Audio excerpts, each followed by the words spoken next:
Has your boss ever asked you a question you don't know the answer to, and in that moment your brain just went completely blank? You're like, I'll get back to you? Don't worry, we've all been there. One of the most important skills in workplace isn't knowing everything, but knowing how to respond when you don't. So in this video, I'm gonna show you a 3-step formula for answering your boss's questions with clarity, confidence, and grace, no matter how unprepared you feel. Hi everyone, 我是你们的秋韵老师. Welcome to my brand new mini-series of daily English power skills. In today's episode, we're gonna learn to deal with authority figures when your credibility is on the line. When your boss asks you a question and you don't know the answer to, the goal here is to make the other person feel acknowledged while buying time for yourself. Sometimes 5 to 10 seconds is all you need to come up with your answer. Step 1, seek clarity. When you bump into a question that you don't know the answer to, do not panic. Do not jump straight into it. I think, well, sometimes it's not that you don't know the answer, it's the other person. The way they phrase the question maybe isn't well put together, or he didn't articulate it well enough for you to process. So you want to reflect it back to them, just so you gain the clarity, you gain where the other person is coming from. You can say something like, I want to make sure I'm understanding you correctly. Did you mean blah, blah, blah? Or you can also provide them with options. You can say something like, I'm trying to understand you. Do you mean that you want this or that? This way, you are helping your boss out to give you more clarity, which is going to help you come up with the answer that he wants. So after step 1, you gained your clarity. Let's say you still don't know how to answer the question and you want to buy more time for yourself. Then we're going to move on to step 2, and you're going to use this formula.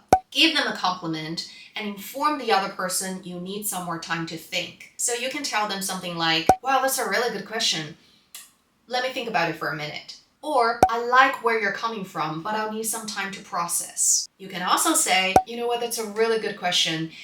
Can I think about it for a minute? I'd appreciate that. By responding like this, you are first validating your boss's question and then also letting him know that you need more time to think about it. This step is very, very important. If you need some time to think, let the other person know. Just say it. The most common mistakes I see Chinese professionals are making is either getting tongue-tied or just go completely silent. And that's serving no one, because if you just be silent, the other person don't really know what's going on with you. And it's a human thing if you don't know how to answer a question. Even your boss will encounter questions that he does not know how to deal with. So don't feel bad about it. Just be honest and let the other person know what is going on with you, so everybody's on the same page. If you think what I shared so far is helpful to you, please like, share, and subscribe. That will mean a lot to me, and it will help me create more content for you in the future about communication skills and how to thrive in an English-speaking country. Alright, now you've done step 2. Let's say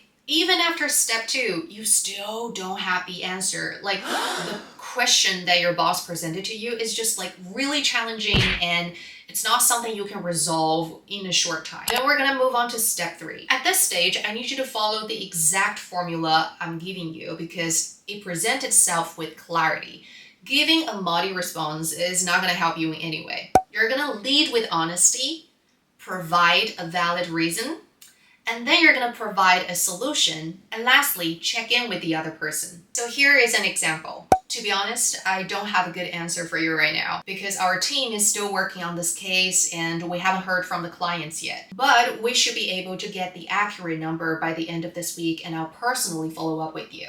How does that sound to you? Now, let's dissect the whole response. The first sentence is leading with honesty.